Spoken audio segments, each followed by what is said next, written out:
One, two, three, go! Sarjana hukum pakai sepatu. Assalamualaikum warahmatullahi wabarakatuh.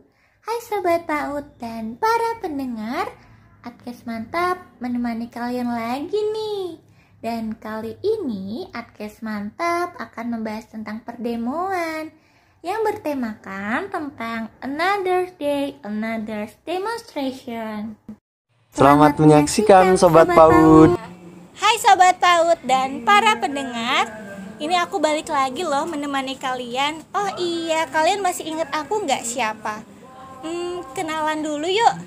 Nama aku Dinda Gantri Wardani. Kalian bisa panggil aku Gia ataupun Dinda, sesuka hati kalian deh mau dipanggil apa. Podcast kali ini temanya tentang di perdemoan loh.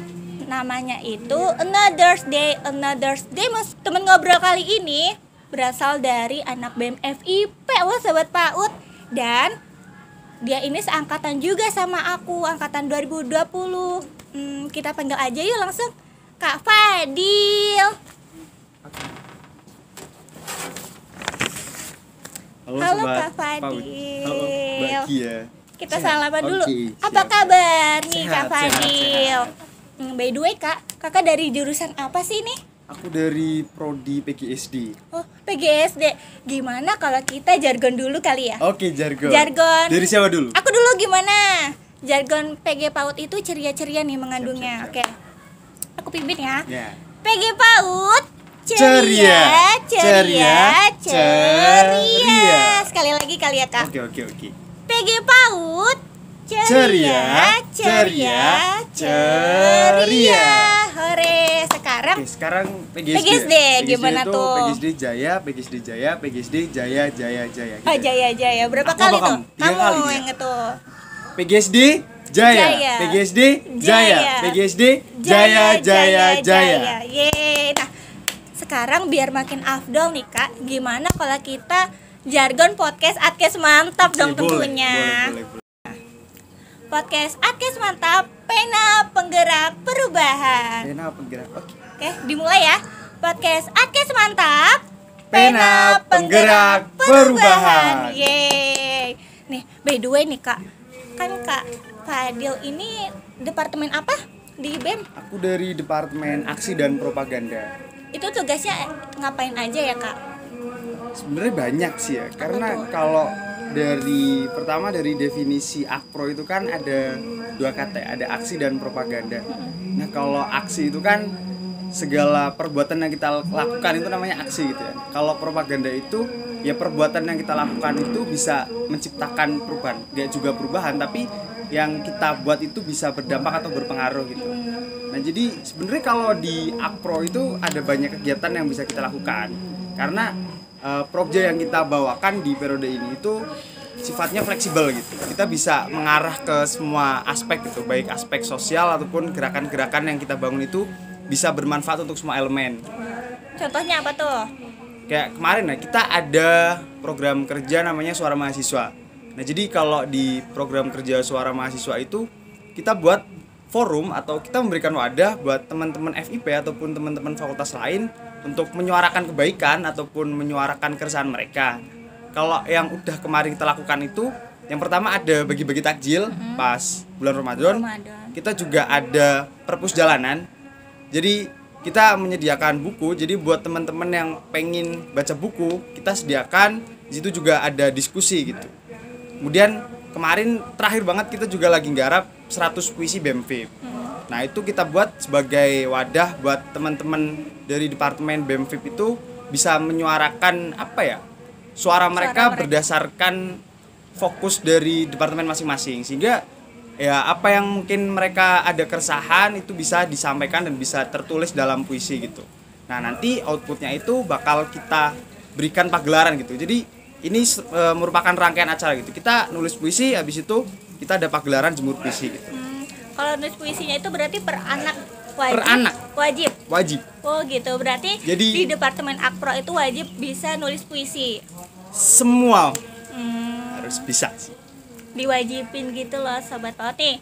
kalau yang Sobat PAUD pengen masuk Akpro bisa banget nih tanya-tanya sama Mas Fadil. Oh iya, by the way nih Mas, kalau mau tanya-tanya bisa DM kemana nih IG-nya? Bisa DM ke kita di Akpro, juga ada IG namanya Catatan Bebas Mahasiswa, ataupun DM ke aku juga bisa, Fadilah Bakti _ atau DM ke BEMFIP-nya juga bisa gitu. Bisa nih ya, nanti di mention di sini. Editor tolong ya.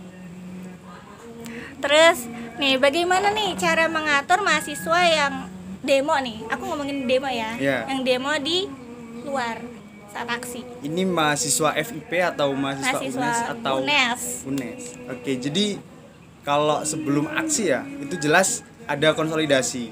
Terus ada juga teklab, teknisi lapangan. Jadi sebelum aksi itu hamin berapa? Kayak hamin 3, hamin 4 itu kita ada konsolidasi buat diskusi mengenai isu yang akan kita angkat.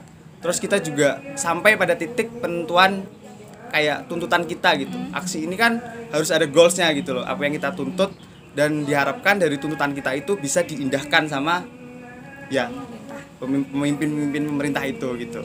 Nah, jadi kalau di konsolidasi itu udah clear, kita udah sepakat semuanya bagaimana tuntutan itu udah tertulis juga, kemudian nanti dilanjutkan dengan teknisi lapangan. Nah, jadi di teknisi lapangan itu nanti kita ada penentuan dari titik kumpul, terus titik aksi, penentuan korlap juga, penentuan koordinator aksinya siapa, medisnya siapa, terus teman-teman yang medianya siapa gitu.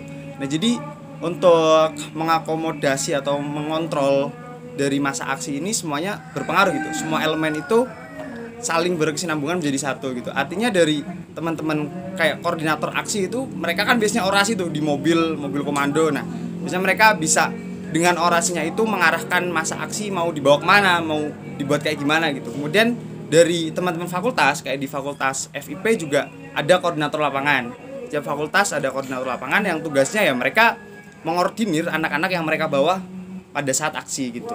Nah, kalau sebelum aksi juga biasanya di FIP itu kita selalu ada briefing, kayak ngobrolin dulu sebelum kita turun. Kita ada briefing internal dari teman-teman FIP sama teman-teman masa aksi dari FIP buat ya kita ngasih tahu dulu ke mereka sebenarnya ada apa sih ya, ataupun ada apa sih masalah. dari ya masalah yang kita demoin itu sebenarnya apa gitu, topiknya apa, tuntutannya apa. Kemudian kita juga ada pembagian apa ya, pita sebagai penanda, karena di UNES kan banyak fakultas ya.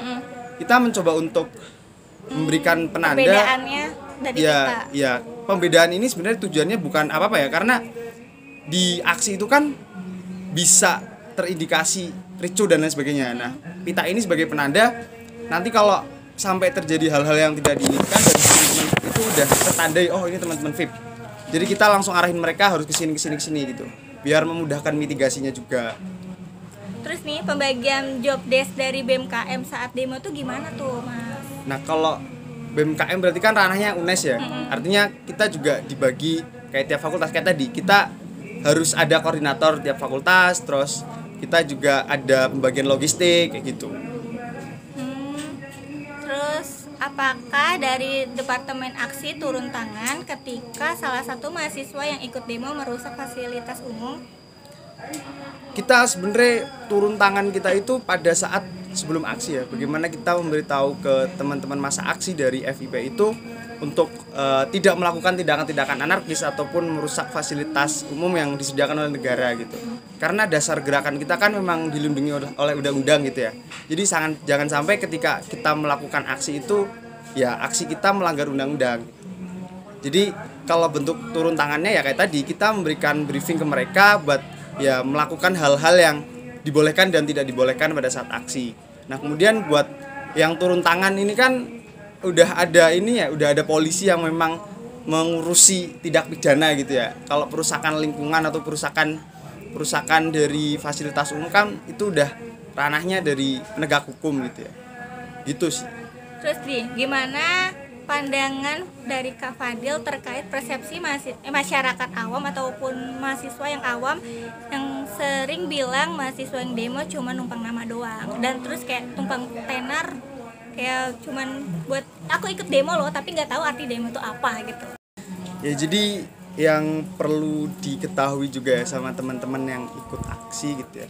Sebenarnya aksi itu ngapain gitu loh. Demo itu sebenarnya buat apa sih? Nah, kalau demo itu kan bagaimana kita sebagai mahasiswa ya, sebagai intelektual itu bisa menyuarakan berbagai hal yang menjadi keresahan masyarakat gitu. Kita dianggap untuk bisa mewakili masyarakat dengan intelektual kita gitu. Jadi kalau cuma teman-teman itu ikut aksi hanya untuk eksistensi ataupun cuma numpang bikin story, aku ikut demo gitu loh, tapi nggak tahu inti dari permasalahan yang kita demoin itu, ya menurutku salah banget. Artinya mereka itu tidak mewakili gerakan rakyat gitu. Karena banyak banget ya ketika kita demo kan memang memperjuangkan hak-hak rakyat ya, ataupun berbagai peraturan yang dianggap tidak pro rakyat. Tapi kalau ketika ada mahasiswa yang cuma kayak gitu, ya mereka berarti belum bisa dikatakan sebagai mahasiswa yang intelektual dan mewakili suara rakyat gitu. Cuman ikut-ikutan dan kayak gue pengen ikut-ikutan nih gitu loh. Dan nggak salah juga ketika mungkin masyarakat menganggap demikian gitu ya, ada persepsi mahasiswa yang demo itu cuma numpang nama, ada kepentingan belakang dan lain-lain. Ini ngapain sih demo-demo? Udah tahu kan kamu kuliah, ya udah kuliah aja, gak usah demo kan urusan kita gitu loh. Kan kadang ada masyarakat yang bilang begitu. Dan ya menurutku ketika memang ada masyarakat yang bilang demikian ya nggak salah juga, karena mereka kan tidak ada pembatasan buat mengeluarkan pendapat ya. Ketika pendapat mereka seperti itu ya monggo. Cuman kan ini juga menjadi perhatian dari teman-teman mahasiswa yang menjadi tokoh-tokoh penggerak di gerakan mahasiswa. Ketika memang ada masyarakat yang berpendapat demikian, berarti kan mereka secara langsung juga melihat ada realita di lapangan yang mahasiswa itu cuma numpang kayak gitu ya, ada unsur-unsur eksistensi ataupun yang lainnya. Nah, jadi mari kita coba membangun gerakan itu ya, gerakan-gerakan yang organik gitu ya. Artinya gerakan yang memang berdasarkan atau basisnya itu dari gerakan rakyat atau gerakan sosial gitu. Jangan sampai gerakan-gerakan yang kita lakukan itu gerakan yang kayak ditunggangi dan lain sebagainya. Karena ya kita mahasiswa kan ekstra parlemen ya gitu ya. Jadi memang ya sebagai tokoh yang digadang-gadang bisa menjadi agent of change, terus social control dan lain sebagainya gitu. Kan aus kan, panas-panas gini. Kita minum dulu yuk. Apalagi di sekarang ya, Bro. Iya kan. Minum dulu nih. Rasanya gimana? Mantap. Rasanya kayak minuman sih. Iya. Bukan kayak nasi. Bukan kayak air zam-zam kan? Iya. Enggak. By the way nih Mas, kalau di Prokja Akpro tuh apa aja sih? Kalau dari teman-teman Akpro di periode ini tuh kita ada ngabarin, ngaji bareng isu terkini. Yang kedua ada podium, pojok diskusi umum. Yang ketiga ada suara mahasiswa. Yang keempat ada media propaganda. Dan yang kelima ada panggung seni pendidikan. Kalau panggung seni pendidikan itu kayak gimana? Nah, jadi konsep panggung seni pendidikan itu masih satu rangkaian dari puisi yang tadi. Jadi 100 puisi yang dibuat itu nanti bakal ada jemur puisi di panggung seni pendidikan. Nah, isi dari agenda yang akan kita lakukan di panggung seni pendidikan itu yang pertama, kita akan melaksanakan di 10 Desember atau di peringatan Hari HAM, Hak Asasi Manusia. Nah, kita bakal ada diskusi juga di panggung seni pendidikan bagaimana pendidikan di Indonesia itu apakah sudah merata gitu. Karena hak atas pendidikan kan memang hak semua warga negara ya. Kita memang diwajibkan buat memiliki pendidikan gitu ya. Dan kemudian setelah diskusi itu kita bakal ada pentas seni ataupun baca puisi, ada yang mau orasi atau mau main alat musik juga dipersilahkan gitu. Artinya kita mencoba untuk membuat ruang-ruang diskusi dan juga ruang-ruang pentas yang tidak ada batasan di dalamnya gitu. Paham. Terus kalau Mas Fadil sendiri itunya apa? Apa? Prokjanya. Prokjanya? Kan aku gak ada prokja. Enggak. Prokja apa? Prokja yang kayak gimana? Kalau aku nih kan prokjanya di Akesma bikin podcast sama aspirasi mahasiswa. Kalau Mas Fadil sendiri apa? Ya kalau aku karena kebetulan kadep ya. Ya aku megang semuanya gitu loh. Cuman ya aku kayak jadi kontrol semua prokja, cuman di setiap masing-masing prokja itu ada PJ-nya sendiri-sendiri gitu. Tapi kalau dari anak-anak Akpro itu mau cerita ataupun mau nanya konsepan prokja itu ya aku membuka terus gitu. Mau tanya, mau nelpon, mau video call itu bebas gitu. Jadi ya aku sebenarnya megang semua prokja gitu. Keren nih, keren banget nih. Perlu dicontoh nggak? ya dicontoh yang baik-baiknya. Iya. Ya, betul banget kan. Ngomong demo lagi nih Kak. Terus apa sih penyebab mahasiswa turun dalam demo? Oke, kalau ditanya penyebab ya, tentunya jelas ada keresahan ya dari mahasiswa ataupun ada sesuatu yang ternyata itu berdampak buruk gitu bagi semua elemen, nggak cuma berdampak pada mahasiswa, tapi ketika memang kebijakan ataupun berbagai hal itu berdampak sangat buruk ya pada masyarakat, ya mahasiswa memang harus turun dengan dasar keresahan mereka dan kajian mereka gitu. Tapi kita di sini perlu disclaimer dulu ya, artinya ketika turun aksi itu nggak melulu kita harus punya kajian, nggak melulu setiap orang itu harus mengkaji secara mendalam, karena yang namanya demo itu kan bagaimana kita mengungkapkan keresahan kita gitu ya. Jadi dengan dasar keresahan itu sebenarnya sudah cukup menjadi alasan setiap mahasiswa untuk turun aksi gitu, karena kajian itu dibuat ya karena pemerintah yang nggak becus sebenarnya. Artinya kajian yang harus dikaji itu pemerintah, bukan kita yang mengkaji. Kenapa mereka nggak mengkaji secara mendalam atas kebijakan yang mereka buat? Apakah ini bakal berdampak buruk bagi masyarakat, berdampak juga bagi mahasiswa ataupun elemen-elemen lain gitu. Nih Kak Fadil, siapa aja sih yang terlibat dalam aksi di demo lingkup mahasiswa? Oke, sebenarnya kalau kita ngomongin siapa aja ya, ya semua mahasiswa, apalagi teman-teman yang ikut organisasi ya, di BEM, di HIMA ataupun teman-teman LKUKM, mereka juga punya hak yang sama untuk mengungkapkan keresahan mereka kepada ya pemerintah ataupun kepada si pembuat kebijakan itu gitu. Terus ada nggak larangan dari dosen yang kayak kamu nggak usah deh ikut-ikutan demo, itu kan tugasnya pemerintah gitu? Tanggapannya Kak Fadil sendiri gimana nih tentang dosen ini belum bisa mengamalkan makna sebenarnya dari pendidikan gitu. Karena Ki Hajar Dewantara itu pernah berkata gitu ya, sebenarnya tujuan pendidikan itu kan untuk memerdekakan manusia gitu. Artinya ya manusia itu apalagi mahasiswa ya, jadi intelektual itu bebas untuk merdeka dari kebodohan, merdeka untuk menyampaikan pendapatnya, merdeka untuk melakukan berbagai hal yang dianggap baik ataupun yang memang baik gitu.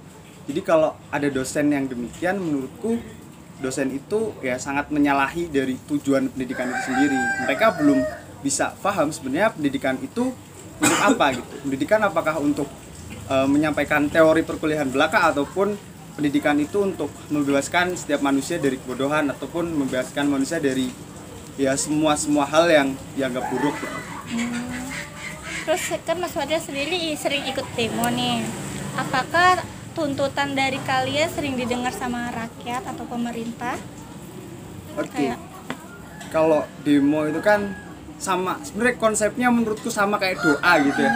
Kita punya Tuhan, kita juga kalau minta sesuatu harus doanya mati-matian, kita harus beribadah mati-matian juga. Sungguh-sungguh lah ya. Harus bersungguh-sungguh. Artinya kita harus komitmen dan konsisten gitu.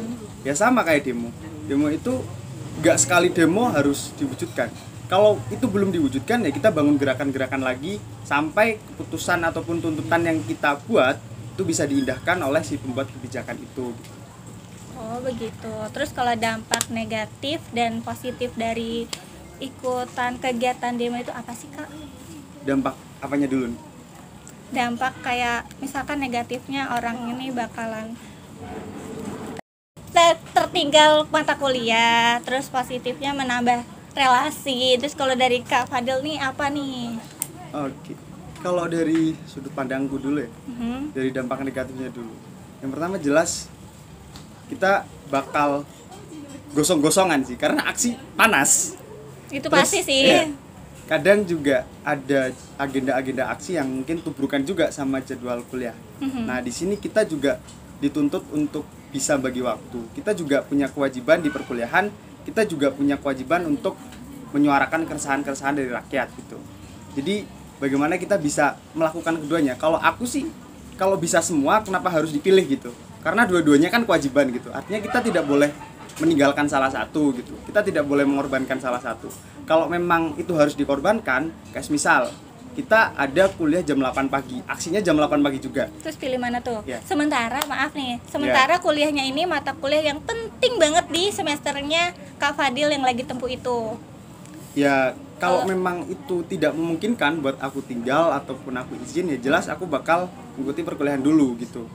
Karena kalau aksi itu kan aku bisa nyusul belakangan, karena dari teman-teman VIP kan yang dari Akpro gak cuma aku gitu ya, ada teman-teman yang lain juga yang mereka bisa menghandle dan juga bisa jadi koordinator lapangan dari teman-teman VIP gitu. Tapi Jadi, kan Mas Fadil kadep nih, terus gimana?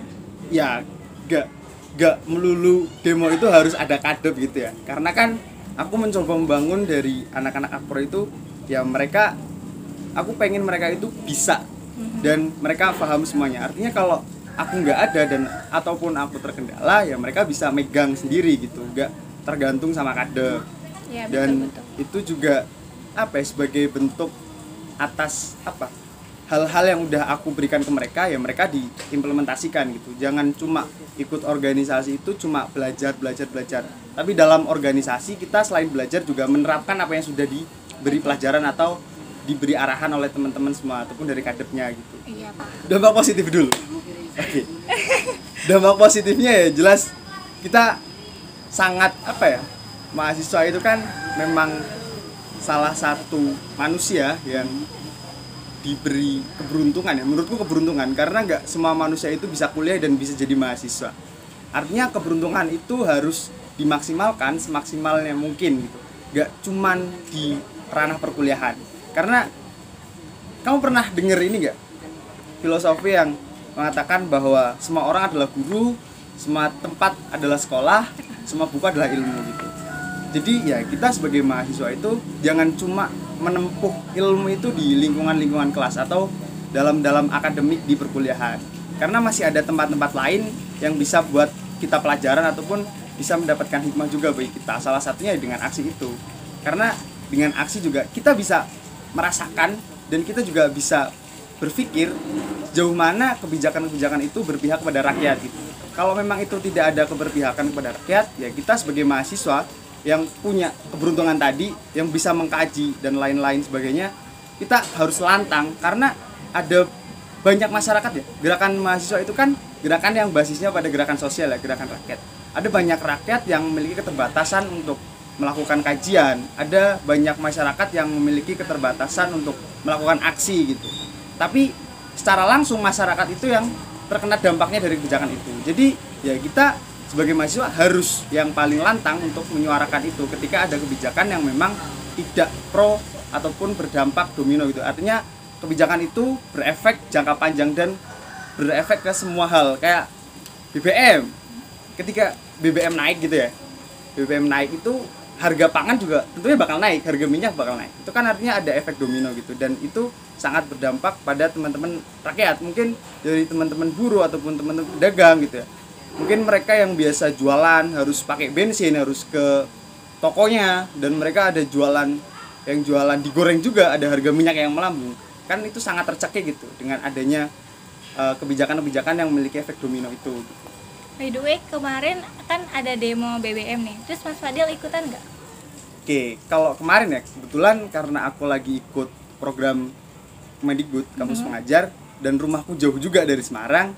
Kemarin yang berangkat dari teman-teman VIP itu banyak juga, dari Akpro juga banyak, dan aku nggak bisa datang ya karena aku juga ada kewajiban di kampus pengajar itu dan jaraknya jauh. Kalau jaraknya deket jelas aku ikut juga gitu. Kalau boleh tahu nih, kampus pengajarnya Kak Fadil itu di daerah mana tuh? Daerah mana? Tadi belum kenalan. Aku jadi rumahku Banjarnegara dan aku dapat penempatan kampus pengajar di domisiliku juga di Banjarnegara. Oh, mantap. Terus syarat jadi kampus pengajar gimana tuh? Biar Sobat UAD kan barangkali mau tertarik ya kan? Iya. Jadi apa ya? Syarat. Kalau ngomongin syarat ya paling berkas. Jadi kalau sama niat nggak sih? Iya, jelas. Nah, harus jelas. niat. Kalau Berkas doang, niat nggak ada. Iya, kampus mengajar jelas yang pertama niat ya. Karena ada banyak teman-temanku, kita ngurus berkas bareng, kita tes bareng. Tapi dia dari awal niatnya kayak aku lagi ikut organisasi. Kayak setengah-setengah Iya, lah. artinya dia belum bulat gitu loh. Padahal kita bareng, berjuang bareng, berkas bareng, tes bareng. Tapi mungkin karena niatnya dia yang belum bulat, dia nggak lolos gitu kebetulan. Dan aku alhamdulillahnya lolos karena niatku sebenarnya kampus mengajar kan ranahnya masih satu rumpun juga ya dengan prodikku di PGSD gitu. Jadi aku pengen dapat ilmu juga. Aku nggak pengen ilmuku cuma sebatas kuliah, sebatas demo, organisasi dan sebagainya. Aku karena juga tujuan kuliah. ya, Iya. aku pengen langsung Terjun. mengimplementasikan gitu ya. 5 semester di perkuliahanku gimana, apakah 5 semester ini bisa langsung diimplementasikan di sekolah dasar ataupun ternyata teori-teori di kuliahan itu sebenarnya kalau kita terjun itu nggak begitu penting gitu. Nah aku sebenarnya dasar alasanku itu gitu. Jadi aku nggak tanggung-tanggung ketika aku ada kewajiban juga di organisasi, tapi di lain sisi aku juga pengen dapat ilmu lagi gitu. Jadi Nambah aku ilmu. memutuskan untuk ikut kampus mengajar gitu. Mantap. Kita balik lagi ke demo ya. Terus nih, biasanya aksi demo dilakukan di mana aja sih, Kak? Kalau titik aksi itu nggak ada aturannya di mana. Cuman kenapa sering demo itu di depan kantor DPR di Jawa Tengah, di gubernuran? Ya karena DPR itu kan yang mewakili rakyat banget gitu ya. Mereka dipilih dari rakyat. Mereka datang ketika ada pilihan, mereka minta-minta ke rakyat.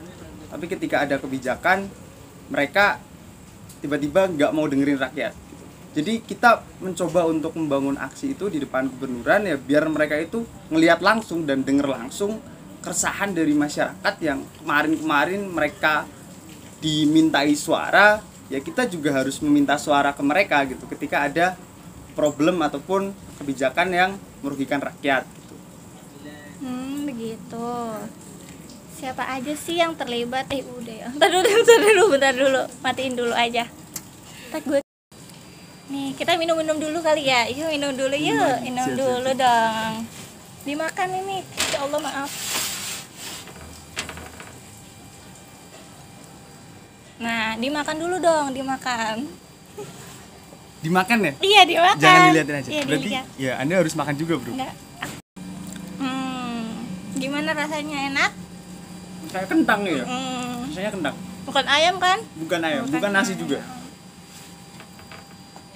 Oke. Mau lanjut ke topik dulu? Lanjut dulu dong. Dari dua nih ya. Dulu ya. Begini ya. Apa aja sih kendala pelaksanaan prokja di Departemen Kak Fadil? Kendala ya? Sebenarnya kan kita kalau Prokja Akpro ya, ada 2 Prokja yang diskusi, ngaji bareng isu terkini sama pojok diskusi umum. Nah kenapa kita adain 2 Prokja diskusi yang pada dasarnya sama-sama diskusi? Karena kami coba membangun forum-forum atau menghidupkan lagi pojok-pojok diskusi di FIP. Karena kalau aku ngeliat ya dari sudut pandangku, di periode kemarin dan juga sekarang itu minat atau partisipasi publik dari teman-teman FIP khususnya ya, kalau ngomongin isu atau diskusi mengenai permasalahan yang sedang terjadi atau diskusi-diskusi lain itu masih minatnya sedikit, kecuali kalau webinar. Nah sebenarnya ini juga menjadi pertanyaanku juga, kenapa teman-teman mahasiswa itu harus membedakan antara diskusi yang memiliki sertifikat dan diskusi yang nggak ada sertifikat. Padahal kan itu outputnya sama juga ya. Kita sama-sama dapat ilmu, kita dapat relasi juga, ya kita dapat wawasan baru ya.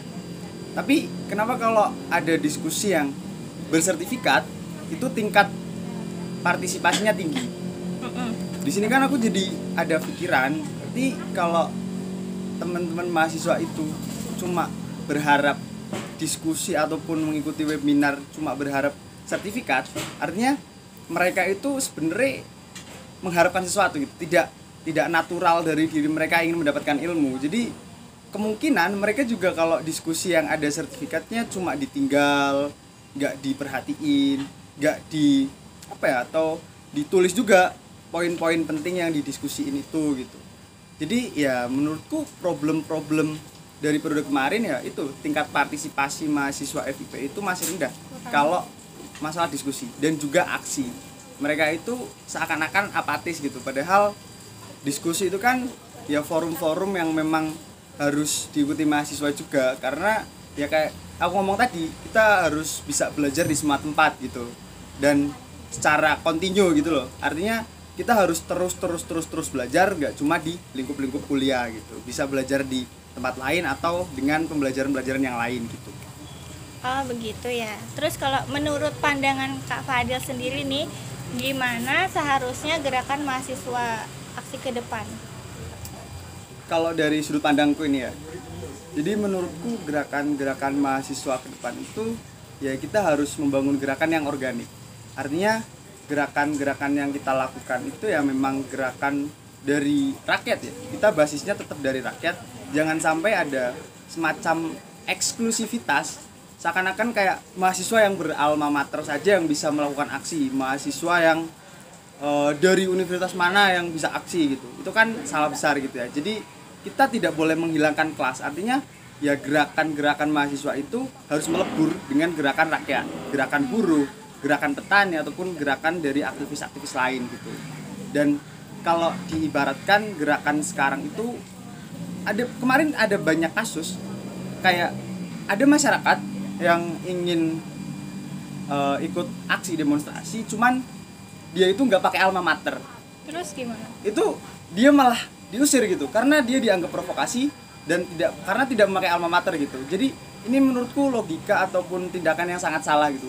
Mahasiswa kadang itu kenapa harus merasa eksklusif gitu, merasa diri mereka yang paling dewa, merasa diri mereka yang paling tahu segalanya, paling oke gitu paling lah ya. oke. Padahal ya mereka yang tidak secara langsung merasakan gitu, mereka seakan-akan mewakili rakyat, tapi mereka yang merasa mewakili rakyat itu tidak merasakan dampak yang terjadi secara nyata gitu. Kayak contohnya kayak kebijakan buruh gitu ya. Mahasiswa kan mahasiswa, tugasnya kuliah, di kuliahan ya berkuliah gitu ya. Kalau teman-teman buruh kan kalau ada kebijakan yang merugikan buruhnya yang langsung turun tangan. Enggak, yang langsung terdampak gitu.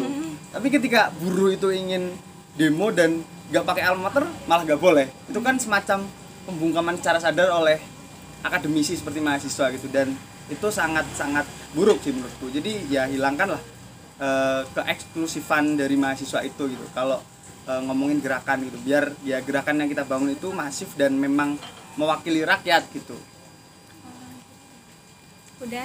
Udah dong. Oh udah, mungkin kita jargon dulu kali ya. Tadi kan udah banyak pembicaraan nih. Kita jargon dulu kali Kak Fadil. Jargon apa nih maunya? Jargon Atisma dulu dong. Oke. Podcast Atis Mantap, Pena Penggerak Perubahan. Ye. Nah, habis itu jargon jurusanku dong. PGSD dulu lah, gantian lah. Nah, yaudah deh PGSD dulu, boleh. Masih inget toh? Masih. Inget. Oke. PGSD Jaya. PGSD Jaya. PGSD Jaya. Ye, sekarang jurusanku. Oke. PG PAUD ceria. Oke. Nih, Kak Fadil boleh nih kasih pesan untuk mahasiswa yang ada di pendengar dan sobat PAUD sekalian. Dari sobat PAUD ya? Iya, boleh. Untuk sobat PAUD dan pendengarnya dong. Siap. Jadi kalau kita ngomongin, kita kan sebenarnya dari keluarga FIP ya, Fakultas Ilmu Pendidikan gitu. Tapi Jadi beda ya. kita masih satu rumpun ilmu pendidikan, walaupun beda prodi gitu. Jadi mungkin pesanku ya Beda kampus juga. lebih ke filosofi yang memang sudah menjadi patokan di ilmu pendidikan ya, kayak Ngarso Sung Tulodo, Ing Madya Mangun Karso, Tuturi Handayani gitu. Jadi ini nggak cuma berlaku buat para pendidik, ini juga berlaku pada kita sebagai mahasiswa ilmu pendidikan gitu. Dimana kita bisa menjadi suri tauladan di depan, bisa membangun semangat di tengah, dan bisa memberikan dorongan moral di belakang gitu. Jangan sampai filosofi ini berubah gitu. Karena Kenapa tuh? Karena di dunia pendidikan sekarang itu filosofi yang menjadi patokan ini sudah bergeser. Jadi Ingarso Asungkeo, Ing Madyo Numpuk Arto, Tuturi Hambang Ruti gitu. Karena kenapa aku ngomong kayak gitu? Karena kemarin banget itu ada, kalian tahu nggak ada kasus rektor Unila yang mematok harga buat mahasiswa itu masuk ke universitas gitu. Ya, mantap. Itu kan secara sadar merubah arti dari filosofi yang sudah dibangun oleh dunia pendidikan gitu, dimana mahasiswa itu harus memberikan biaya di depan gitu ya, di tengah itu para birokrasi menumpuk uang, dan di belakang itu membuat kerugian dari mahasiswa yang masuk itu. Oke, seperti itu sih. Oke, mungkin gitu aja kali ya podcast yang udah kita bahas hari ini dan detik ini juga. Podcast tema kali ini apa, Kak? Temanya apa? Another's demonstration. Mungkin kurang lebihnya mohon maaf. Wabillahi taufiq wal hidayah. Wassalamualaikum warahmatullahi wabarakatuh. And see you.